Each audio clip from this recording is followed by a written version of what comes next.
Were baby boomers spoiled? Most of us boomers have heard our whole lives how spoiled rotten we were. Mostly we heard this from our parents' generation, the ones who did the spoiling. Now we even hear it from our kids. Well, it was a remarkable time. In that baby boom era, new toys and treats came flying at us like Frisbees.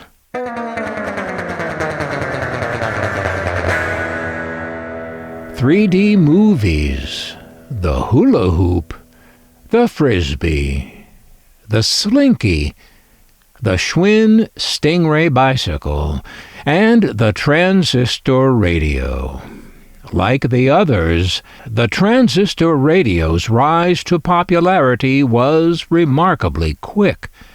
Not only in retrospect, but it even seemed quick at the time.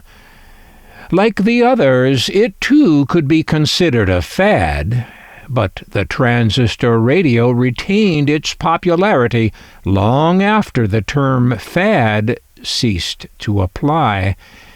It was just so useful compared to what we usually call fads. After all, how many hours a day could you play with a Frisbee? A Slinky? But how many hours a day could you play a radio? Well, that's a number limited only by your battery budget.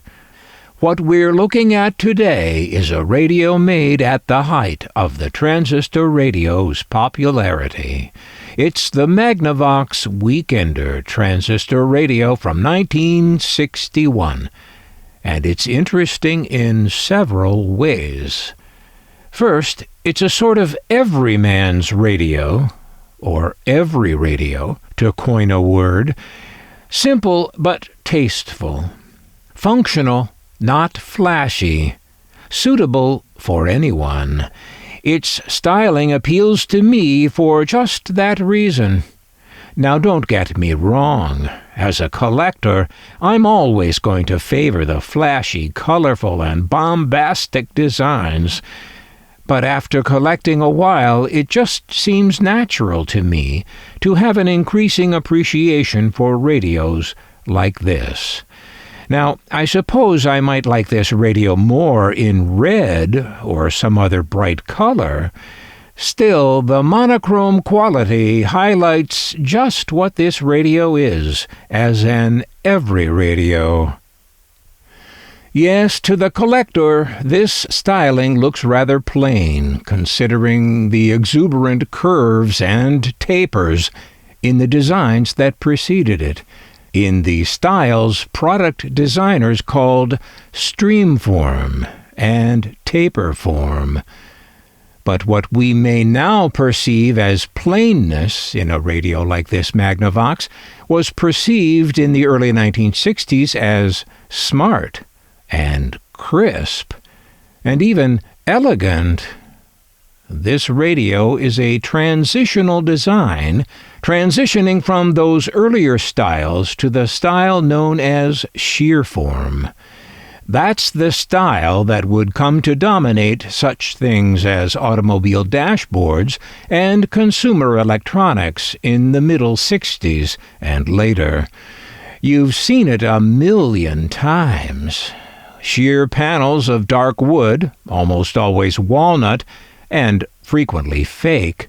Slim lines of chrome trim were often present, and sharp edges prevailed in both the overall shape of the object and its trim. Broadly, this style falls under the general heading of mid-century modern, but its lack of any organic shape or feel puts it more in the camp of what I've heard called industrial modern. The color palette of Sheerform was as narrow as a free slice of pie, and so that meant that if a thing wasn't the color of walnut, it was probably black, with silver trim, And so that's the rationalization for what makes the black color of this radio not just laziness, but a design choice.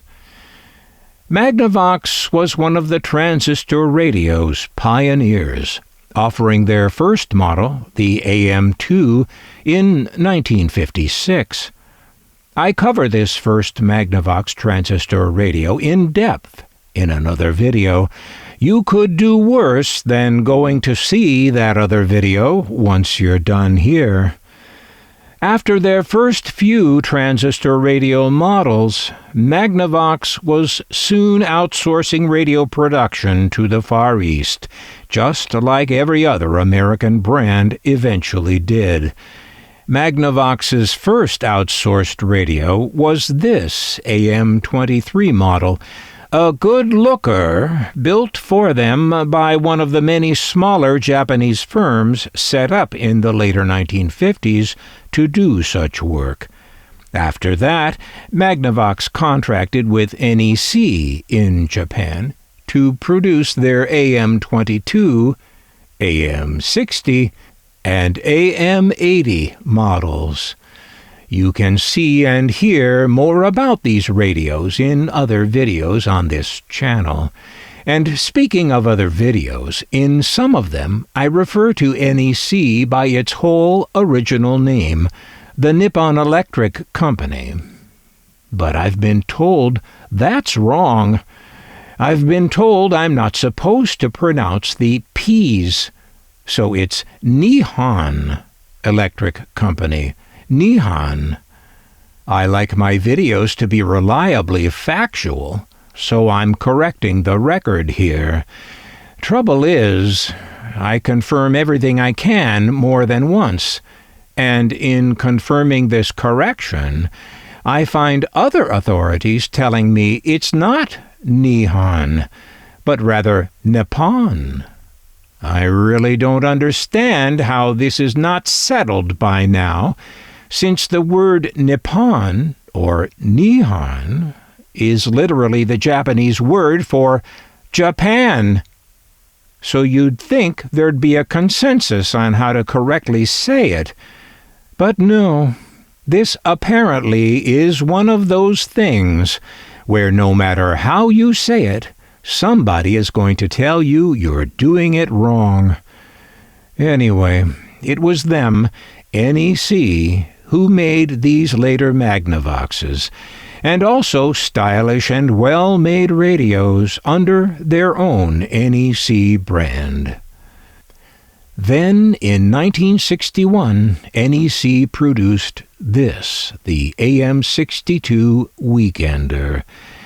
This radio is transitional in another way I find interesting as well.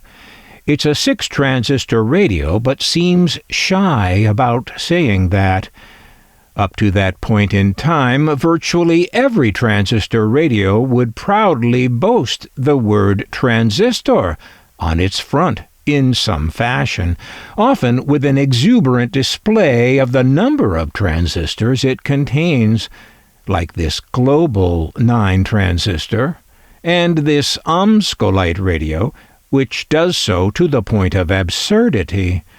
But on this unassuming little Magnavox, the transistor number isn't even mentioned, nor does the word transistor even appear at all on its front. By the 1970s, many transistor radios were made without the word transistor appearing on them. Is this Magnavox the first transistor radio to be made that way? Well, perhaps it was first in that era, and in this way was a kind of trendsetter. But was it the very first not to have the word transistor on the front of it? Don't bet on it. Because if you go all the way back to the first transistor radio, the Regency TR1 from 1954, you won't find the word transistor on it either. Even though it was the world's first commercially available transistor radio, the word transistor does not appear on the outside of it. the Magnavox AM62 Weekender, stamped on the bottom in tiny type with the word Japan.